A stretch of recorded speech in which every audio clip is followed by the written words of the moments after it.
Welcome to the Play in Faith podcast, where we dive into the world of sports through the lens of optimism, inspiration, and faith.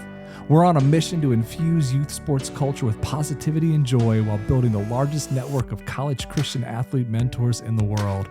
Thanks for stopping by. Enjoy today's show. All right, it is a fantastic day. What's up, everybody? This is Coach Chris from Play in Faith. I am incredibly excited tonight. We are here with an amazing guest. We've got Kyle Mangas, a National Collegiate Basketball Player of the Year, entering his 5th year of professional basketball, and did it all from a small town in Indiana. Amazing story to share. We're really excited. How's it going, Kyle? Oh, it's going great. Happy to be on today, Chris, and just, talk hoops, talk faith. Just excited to be a part of this. That's like my two favorite topics, man. Life is Yeah. good, right? So before we dive into it, so tell everybody where you are sitting at right now, because we're doing this one remotely here. So where are you at right now? Yeah, I'm in San Antonio, Texas. I just got down here a couple days ago, working out with the Spurs organization. It's who I'll be with this next season for hoops. Finished with them last season, and just really pumped to be here, get to play open gym and do workouts with the NBA guys and be a part of all that. So grateful for it and excited for it, trying to make the most out of it, seeing where it can go. It's crazy. You said 5th year professional. Makes me feel like I'm getting old, which is sounds kind of crazy, but it's a lot to be thankful for. No, absolutely. And it's got to be, obviously you've been living this life for a while, but when we start backing up and take everyone kind of through some of your origin story, it's got to be interesting that we're just casually kicking it before we hit record and you were running live with Victor Wembanyama like a few hours ago. Yeah, exactly. Yeah. I was, you just get thrown into the fire as I was explaining to you, Chris, and before, you're just playing with these NBA All-Stars and you're out on the court, but you have to show that you can belong. You don't want to be a fan, quote unquote, but you want to be a competitor, be a teammate to them. So, that's what I'm striving for. So that's got to be interesting too, that fine line, right? Like I remember as a small kid, the 92 Olympics, like the dream team, right? It's Jordan and Bird. And you see before the game opposing players, they're getting ready to compete against, bringing like sneakers up for them to sign and like running like my daughter would at a game, right? So, obviously you're new to the Spurs, right? This is your first year with them, or newish, right? So, yes, yeah. when you see some of these folks that your buddies are pretending to be on 2K. Is it kind of interesting, realizing that, this De'Aaron Fox is your peer, right? Not someone you control on a video game. Yeah, exactly. It really puts everything into perspective, like growing up in a small town in Indiana. Like these are things that you dream about. And then, you walk into the Spurs facility and I see Manu Ginobili, who was one of my favorite players. I see Tim Duncan and Greg Popovich, and then you're on the court. You're right with Victor Wembanyama. So, for a few moments, you kind of take that in, and you have to get back to, the mindset of, just being competitive because, at this level, it's so cutthroat. It's so competitive. There's so many guys going for just a limited number of spots. And I'm a fringe guy, so I have to battle every chance I get. Like one open gym, one workout, like, I have to give everything I have to give everything I have there because you never know who's watching, front office, coach. So, a guy in my spot, like, yeah, you can take that in. It's cool. Like I talked about it with you before. I'll look back one day and just see how special that really is. But in the moment, you're like, I got to go fight now. Right now it's go time, right? It's exactly, every moment's an audition. Yes. So to get to this audition, right, everything always seems obvious in retrospect, but as we begin the journey, I find it fascinating that, not improbable in a negative way, but from a small town in Indiana. So you played at Warsaw High School, excellent program, but we're not located in Chicago or LA or some of these massive cities. So it's a little more rural. So take me through, like, obviously in high school, junior, senior year, when did it start to click that, maybe even earlier, where, hey, you know what, I think I want to and have the ability to play beyond just high school? When did it start to formulate that, like, I think there's a little bit more of a path here? Yeah. I mean, I grew up playing every sport, you can think of: basketball, football, baseball, soccer. And then as I got older, kind of narrowed them down more. And it was just football and basketball in high school. Then, after my sophomore year, I was just like, man, I just want to play basketball all the time. And I was like, I really feel like I can, go to college. I grew up a huge, IU fan, Indiana Hoosier fan. Um, and I mean, for the people that don't live in Indiana, when you grow up in Indiana, like basketball, it really does mean more, especially at the high school level, at the college level. And I mean, now even with the Pacers, um, Sure. people are just basketball crazy. So um, I think that kind of hit me early on, halfway through college, started getting recruited by some NAI schools. Indiana Wesleyan was the very first school to recruit me, and built that relationship with them early. And I was like, man, I could see myself, fitting in here, not just basketball wise, but, going to school here. Like, I match up with these guys well on the team, and the beliefs of the program. So probably around that sophomore, junior year time. And then I was like, okay, well, how am I going to get there? What are the things I'm going to do? What are the goals I'm going to set? Um, just the process for all that. It was around that time. So you mentioned Indiana Wesleyan's the first school that recruited you. Obviously, a fantastic basketball program. You guys had a ton of success. It's Mm-hmm. an NAIA school. It's a smaller school. Mm-hmm. And one of the things that we talk a lot about when I get to interview a lot of coaches and athletic directors and even pro athletes like yourselves, all different walks, and we find that as you start backing up more and more to the younger level, increasingly it is D1, D1, D1, D1. Get that Mm-hmm. Scally, get that Scally. I mean, even like fourth or fifth grade, I'm seeing parents screaming at their kids, kids staring at the parents in the stands, um, putting them through pro level workouts before puberty's even on the Yeah. horizon, right? Like children. Yeah. And so obviously you've ended up at the apex of a career. Your sophomore, your junior year, you're talking to Indiana Wesleyan. It's an NAIA school, and as wonderful it is as it is, that is not a direct pipeline to the San Antonio Spurs, Yeah. right? I mean, was it 2 years ago? You're at Indy. You're playing with Oscar Shibwe, like Uh-huh. who wins It the was Naismith crazy. Award at Kentucky, right? Yeah. And here you are side by side. So what other were there other offers out there? Was it like how did you make the decision to play at that level, or was that decision made for you? Um, no, I mean, I would say I wasn't highly recruited at all. And what you're kind of talking about, the D1 stigma, like, I mean, that was Sure. even there when I was growing up. And I think every kid goes through that. The schools you watch on TV, the Dukes, the IU, like, that is a dream of some sorts to play for schools like that. But I think as you start to get a little bit older and realize what's really important, um, Yeah. like that's what kind of stands out to me. And as I was, started that recruiting process, like I said, like, I was a huge IU fan. It would have been great to be recruited by IU, but then as I talked to Indiana Wesleyan, I'm like, man, like, I didn't really know anything about this school, but like, this is a really special place. Like, I mean, on the basketball court, they had just won two national championships. Hmm. The facilities are great, and then, the what the school stands for. Faith is important to me, and just the guys in the team are like minded. They care about you. Like, they push you. They don't just see you as, a number, someone who we can get in and can do this for us, do that. But no, they care about you. They want you to grow as a person, and everything just kind of aligned that way. So um, I committed pretty early. I think after my junior year, because I was just set. I was like, this is the place that fits me. They wanted me, I wanted them, and it just fit. And It's awesome.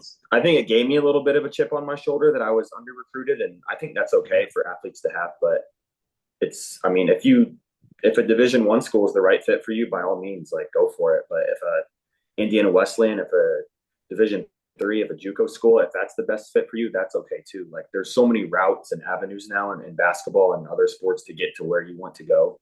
Like, it's okay. I would find a school that really believes in you and where you feel like you can go and um, just be a part of the program and the school, on and off the court.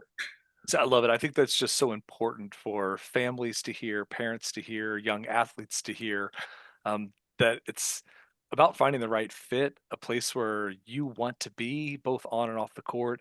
And I think, when people are as athletically successful as you, it's really easy for us to become defined by Mhm. our sport. I am Sure. our sport. And it's nice to remember that our sport is something we do. It is not Yeah. the entirety of who we are. And I Mhm. imagine at a school like Indiana Wesleyan, some days we're playing for an audience of one, and it may Sure. not be the audience that we thought we were playing for when we were younger. Yeah. So you get there, and obviously National Player of the Year. I want to say I don't want to get your bio wrong. I want to say three times National Player of the Year, Um, twice, like eight two, times, like every year, basically, right? two-time national, yeah, two-time national player of the year. Right. Yeah. So that's young. So you basically show up at this school, and then Hmm. as an underclassman, immediately making this massive, massive impact. So typically the progression from high school to college to the pros leads through some of those schools we talked about earlier, or in some cases, 1 year at those school, and then on we go. So at what point, actually, let me back up. So I'm going to say your National Player of the Year. I'm going to imagine there were transfer opportunities. I'm going to imagine that some of these big schools that maybe you followed growing up, that the doors open and that inquiries are coming in. Correct? Maybe. Um, Maybe I didn't really entertain it at all. I would hear whispers. People would say stuff to me. Oh, like you could go here. That like I know someone who knows this coach, and they would take you right now. But like it really wasn't a thought in my mind, just because of the relationships and the experience I Yeah, was having at Indiana Wesleyan. Um, I was able to block that out pretty easily, actually, and I was set on going there for 4 years. that's Yeah. awesome. Mhm. 'Cause I think nowadays too, with the pressure from NIL and transfer portal, all Yeah, that, yeah, it is you have one good year and then boom, we're off to the next, we're off to the yeah. next, and it becomes a business almost a little too young. Yeah. And I don't know what it was like. I didn't have right when I left college, NIL started. So Just missed. I mean I can't imagine navigating that, as a player. And um I mean I've talked to some players even, and yeah, just it's tough. It's tough to value that. So it's getting even harder nowadays. But I think there is something to be said about, a player who sticks with the team, and the coaches who recruited him, and wants to leave a legacy at that program. For You sure. know, they always talked about, when you come to that place and then when you leave it, like you want to leave it better than you found it. And, just a countercultural place. Like when I got there, I feel like when you're a high school recruit, you come in, you think it's all about you. Like I'm coming into this place. They wanted me, but Indiana Wesleyan is different. It's their slogan is "I am third," so it's God first, others second, and put yourself last. So it's how can I serve God and others first, and then think about myself. It's super countercultural to everything you see in college sports and pro now, where guys, people are just wanting money, or wanting status, or just the spot without earning it. Where this place was super different, and I bought into that and loved it. My best friends went there, and my wife went there. So, and it was right in my backyard the whole time. So a great place. Yeah. Yeah, so make a good point. So it's right in your backyard. It's this wonderful, idyllic college career. Mhm. So at what point in your college career does your coach say to you, or maybe you say to yourself, hey, I don't think this is it. I think that this is a career. Yeah. Because I imagine there's a little bit of marketing you have to do when you're playing at an AI or a D2 level, plenty of opportunities, but you have to be a little more proactive in seeking. Well, when did you realize that, hey, I think I can do this for a living? Yeah. I mean, I was loving basketball so much, and I was like, I can't think of, stopping after my senior year. So it was probably my junior year I started thinking about that.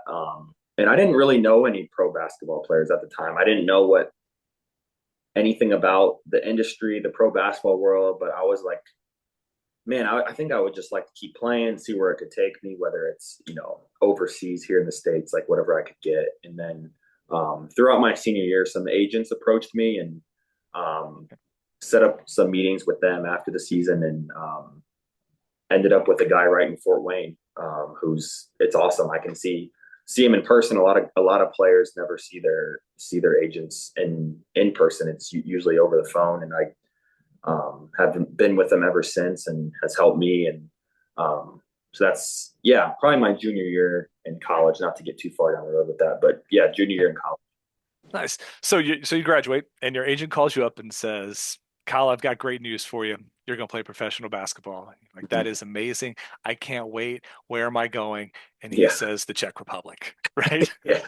Yeah. So you have lived within an hour of Hmm. your idyllic, wonderful Indiana Yeah. small town. You Yeah. went to a small Christian university and I was in Kokomo, right? Uh, Marion. Yeah. It's Marion. I'm sorry. Yeah. So, but basically, right down the road, and then your next stop is. Do I have the timeline right? The next stop is the Czech Republic. That's correct. Yeah. That's crazy. It was crazy. And I had 3 NBA workouts that summer. And this is just to kind of show you what the pro basketball world is like with the Pacers, Pistons, and Cavs, and like awesome experiences. Like played really well in the workouts, and you're hearing things from them. I was like, okay, maybe I can, get this contract in the G League, a certain like something I didn't even think was possible. And then boom, Yeah. like at nowhere you stop hearing things and you're like, okay, well now what's the next option? That's kind of what pro basketball is like sometimes. It's you kind of expect things and then boom, they disappear. You don't expect things and they come out of nowhere. So yeah, I ended up going to Prague, Czech Republic, which ended up being good for me. It was my first time, like you said, out on my own. Yeah. It's You know, not like you just went to like Denver for the weekend. yeah, I mean, like exactly. I'm that's a just a heck of a move. 7 hour time difference, Whew. thousands of miles away. My first time not living in Indiana, not living within an hour of my hometown, my parents.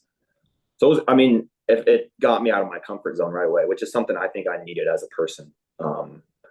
So, uh, played over there and had I mean, it's a middle level league over there. It was a great starting spot for me, and um, it was awesome. Yeah, and then that led the next year to playing in Lithuania. Mhm. Um, kind of moved up a step. That's what you do over there. Sure. Uh, tough living situation over there. It's Eastern Europe, cold Yes. and gray, and So I um, find that one fascinating. So I actually knew your mother fairly well at that time. So yeah, my little daughter, yeah, as much as she loves your basketball career, you are a distant second to your mother. that's She okay. is a Totally understand. massive fan. Yes, I Yeah, have two questions from her at the end of our interview. We'll see if you get them right. okay. One of them is very funny. Oh, Um, so okay. I remember talking to your mom, and she's kind of like, there was like some flirtation with like mentioned something like maybe like an Italian league, and I'm a basketball nerd, and I'm like, ooh, like that's really good league, and then like I'm like Spain, whoa, that's big time. That's basically one step from the NBA. This is incredible, and then end up in Lithuania. So you are like a tank and a half of gas away from a war-torn region. I'm gonna guess you don't speak Lithuanian or Latvian. Oh no. Yeah. So and at that point, engaged or still girlfriend? Girlfriend. Girlfriend. So So I'm assuming long distance, she's 10 not hour there. difference. Yeah. Yep. So not to be dour here, but you're let's say it's a one night after a tough ball game. Maybe it doesn't go so well. You're sitting in your apartment in Lithuania in Eastern Europe. The weather's miserable, war torn. You don't speak the language. Girl you're eventually going to marry is halfway across the world, parents. There has to be a moment where it at least flips through your mind of am I going to keep doing this? Oh Is yeah. this what I'm supposed to do? God, am I in the right spot? So I imagine, did you have some of those moments? I've had I've had so many of those moments. That happens as a professional athlete. Like it just does. Things don't always go right. You're not playing as well as you wanted. The situation that you're in, like the living situation, might not be great. You don't have the friendships, the relationships that I did at Indiana Wesleyan as I do in Lithuania. Sure. It's so different. And yeah, it makes you question like, man, I'm over here in a foreign country, like so far from my family, so far from everything when I could be back home, trying to Yeah. plant roots and, build a quote unquote normal life over there. And you get sucked into those moments. That happens. I mean, it happens every year. But then, you have to come back to reality and remember why you're playing, what God has called you to do. And just snap out of it. And, there's many more moments, throughout the season and throughout my career where I've been like, man, like, yeah, this is where I'm supposed to be right now. I can totally see like the plan God has for me, and this is great. But there's always going to be moments like that. And I mean, not even as a professional athlete, whatever your job is or your passions are, Sure. that's part of life. So So um, how do you get through helps it? you I mean, I grow. imagine it's got to be Uh, lonely at times too. So how did you get through uh, that? Like, how did you get through those moments and yeah, I mean, a big one is, persevere?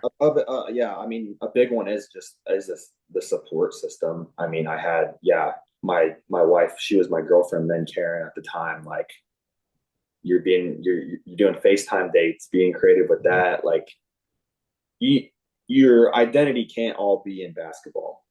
Your identity can't all be in your job. Whatever it is, like, you need to have a balanced life. You need to know who you truly are, um, as a person, and you can't let something, one game, a stretch of games, a season, like, make or break you, Sure. as a as a person. You need to build good habits daily. What am I doing? I built a routine when I was overseas. Um, I didn't know how to cook at all. My mom, best cook ever, and my first year overseas, I didn't do a good job taking care of myself. I lost like 25 pounds. The next year, I was like, okay, I got to build some better Wait, habits. get up. You lost 25 pounds. Yeah, That's a lot. my clothes were falling off of Oh me, my goodness. when I got back from the airport. My mom, like, didn't recognize me. It was kind of sad. So built my body back up that summer. I was like, I got to take way better care of myself. I got to learn how to cook. So, like, it's just an example, like, building better habits. Okay, I'm gonna cook. Like, I cook 6 nights a week, healthy meals. Like, for one, it keeps me busy over there. Two, like, it's healthy habits. It's Sure. getting up, it's getting in the word. I was reading books, like, doing with my girlfriend, like, Karen, at the time, and just doing different stuff like that to keep you balanced. And Sure. if you're just all basketball all the time, like, you're gonna get burnt out. You're gonna feel like it's just all you are. If you're Because, I mean, the season goes like this with your performance. It goes up and down. And Yeah. if you're just totally, all your investment is into that, like, it's going to be a roller coaster, and your self-esteem is going to be just terrible. So, all that kind of sums it up. Nice. So obviously you played a lot of different sports growing up. I mean, I think that's a good thing for avoiding some of the burnouts. So what advice would you have as we kind of shift a little bit? A Mm-hmm. lot of our listeners and a lot of the people that we mentor through Play and Faith are young athletes. They're late elementary school, they're middle school. And there is a lot of pressure with travel sports, and the seasons get so intense. And I know at a school like ours, it's a small school. Three or four Yeah, sports are fighting for the same 7 or 8 kids. So how what sure. advice would you have for kids to avoid some of that burnout and when they start feeling some of that pressure to specialize in a single sport at a young age? Yeah, I'd say, I mean, as a kid, like, I mean, young kid especially, and even as you're growing up, middle school and getting into high school, like, don't put too much pressure on yourself with anything. Play as many sports as you can. Like, be a kid first and foremost. Like, I was fortunate. I grew up in a neighborhood, and I mean, in the summertime, even during the school year, after school, we were just outside all day. Like, just go outside, Display. play with your friends, play with your siblings, be out there, like, be creative. That's going to help you be a better athlete in the long run. I mean, it's going to help you socially. Do that, like, be a kid. Don't put too much pressure on yourself. Don't be a I mean, it's okay to, like, get. I'm all for getting in workouts and, like, okay, I want to, like, basketball. I want to get better at ball handling as a fourth grader. That's amazing. Get out in your garage, do some ball handling. Like, Sure. I think that's amazing. But don't put too much pressure on yourself to where, okay, I'm thinking about a D1 scholarship right now. I got to go. Like, I need to go to a trainer right now. Like, I didn't grow up with a trainer. I didn't. I mean, Good. like, Say that one more there's a time. You did lot. not have a personal trainer in I did elementary or not middle know. school. I've really, I mean, I've trained with people now that I'm a pro down in Indy, but I mean, that's people I know, and people, like, you don't Sure. need one. You don't, I mean, it's great if you have one and have the resources to access one, but like especially as a young kid, like go with your friends, go by yourself, go with a parent. Like I was lucky to have a dad who go with me, and um Sure. like I mean, if you do that so young, like I feel like you will get burnt out at some point, and you're not even going to enjoy it anymore. You're going to feel like it's a chore. Um, yeah. Yeah, we try to avoid that. There's some just interesting literature. You read some of the things like for the average kid, and they ask them what's the one thing they dislike most about youth sports, and it's the car ride home with mom Oh, or dad. And right, yeah. and it's like it's so sex. It's supposed to be fun, but you want where we find that fine line. Like I love with our kids, I want them to work hard because I think there's a lot of Hmm. value in setting goals, but they have to be their goals. So I'll Hmm. give you two questions from my now fifth grader who has followed your career from a very young age. She's actually seen you play live about 3 years ago when you're playing in the TBT with the guys Okay. from Purdue. Yeah. You guys were playing down in Dayton, and so every We. summer we do a daddy-daughter road trip with each of Oh my yeah. I daughters. They remember get to, this. Yeah. yeah, they Yeah. get to pick a location. Yeah. So we went down to Dayton and watched you play. She had a blast. And afterwards, I asked her, I was like, "So what did you think? Was it like really cool to see?" And she walked. First thing she said in the car, she goes, "I got my picture with Mrs. Mangas."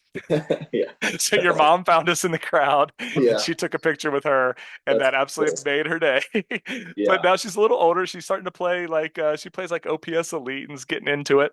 Yeah. And so Yeah. her first question for you was, do you remember what sport you wrote about in your second grade About Me book? Oh, I feel like I do know football. It was very good, very Yeah. good My football. mom Yeah, of has, course, I'm has I'm showed me relying that. on your mom for that answer. Yeah. Okay, Yeah. it was football, and she wants to know if you all still have a dog named Mango.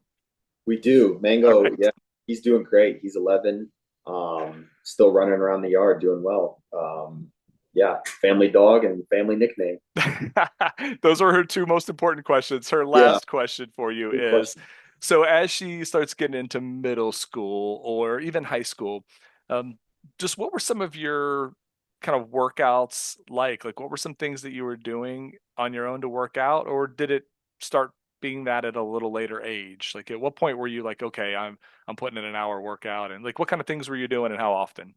Yeah, that's a good question. I think around middle school is when it's interesting because you kind of talk about the parent and kid dynamic of things. And I'll never forget there was a time, when I would go work. I think it was around middle school, probably eighth grade, seventh, eighth grade. I would go. Me and my brother would go work out with my dad, and he told us. He said, "Hey, like, I can't want this more than you. If you want to go to the gym, if you want to go work out, I'm all for that. But like, I'm not going to ask you. I'm not going to beg you to get out there. I'm not going to, be on you. Like, it's up. Like, you're old enough. That was probably eighth, ninth grade, somewhere around there. It's on you. So I was like, yeah, Dad, that makes sense. Like, I really love basketball. I want to keep getting better at it, and it should be up to me. So, um, I did all sorts of things. I I mean, playing 1-on-1, 2-on-2, 3-on-3, I think is great for young kids, especially, if it's outside, if it's in the gym in the summer, like that's great for skill development. You're doing everything, shooting, passing, dribbling, and I'm sure that can be said for other sports too. Perfect. But you So know, so it's a day on your yeah, own. You're off season. You walk into the gym. What's the first 15 minutes look like? What do we do? What are we doing? We getting up some I shots? mean, We I still making do the some same makes? routine. Yeah, I still do the same routine I did build with my dad in high school, and Hmm. I start in close and kind of do a 7 spot, make 5 from each spot routine, and make one coming back around. That's 42 makes. Go to the line, make 10 free throws, go to 15 feet, do it again. Before you know it, you're at what is that? 104 makes, 104 and makes. Yeah. and get that's can get that done in like 6 or 7 minutes. And then I build out, do mid range off the dribble. Then I do threes, and we would always track makes. That was a big thing. It's not just I'm gonna go get shots up. Like everyone says, I'm gonna go get shots up. What does that mean exactly? You could go in the gym and just be firing shots up, but if you have some intention, like if you write like a something I would suggest to do, like write down what you're going to do before you go to the gym. If you don't, you're going to find yourself, especially if you go by yourself or just maybe with a teammate or something, you're going to find yourself kind of jacking around, not having intention. Write something down, write a little workout down before you go in there, and then track that. Okay, I got 200 makes like that's a great day and did some ball handling. We would track stuff and we could do 400 to 500 makes in 45 minutes to an hour and boom, we're out. So That's awesome. still try to keep some of that, a lot of that same routine today. Love it. I think probably my two proudest moments as a coach were my seventh grade kids, one of the first times they walked into a high school gym. I've got like 4 or 5 of my girls. They're going to work out with the high school girls, and everyone's just kind of getting dressed. And I look out, and all my girls are doing basically exactly that. They're all getting their form shots around the rim. Yeah. They're getting their one dribble pull ups. And I was like, man, no matter how this goes, you guys look like ball players. Yeah, for sure. I think that's great. So I was like so psyched. Start with fundamentals, shot fakes, close, layups as you're growing up, and then build your shot out. So I'm going to give you my other proudest moment as a coach, and it is a roundabout shout out to your roots in your program. Hmm.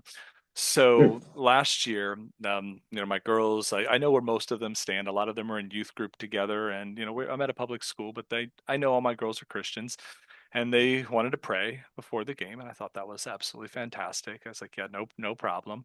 And as before the locker room, I said, do you guys want to get together and pray? And they said, no, coach, we want to do it on the floor Hmm. where everyone can see them.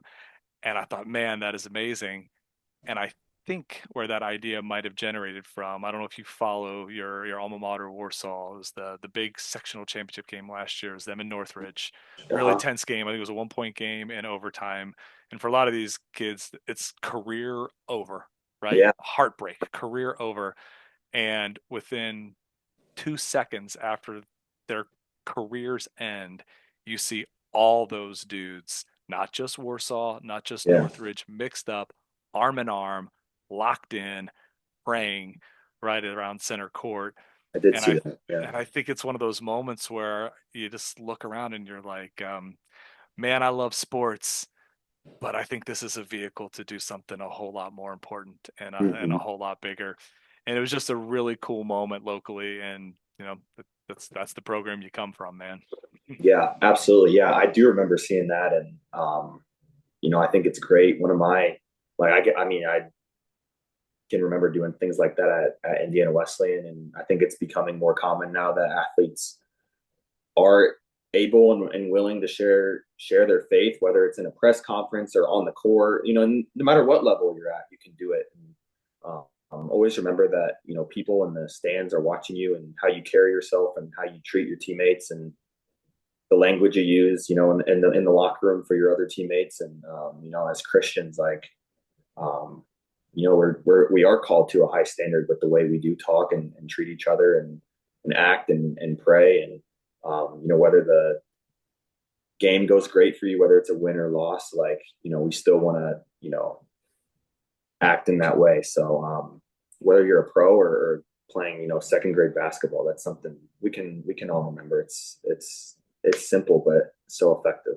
Yeah, it's amazing, and I'm sure you're aware of it, but there's just so many people watching, Hmm. and even when we don't know, and then the more success we have and the higher the levels we attain, the more and more and more influence we are blessed with. So thank you for using yours so well. You're making a huge difference in a lot of people's lives.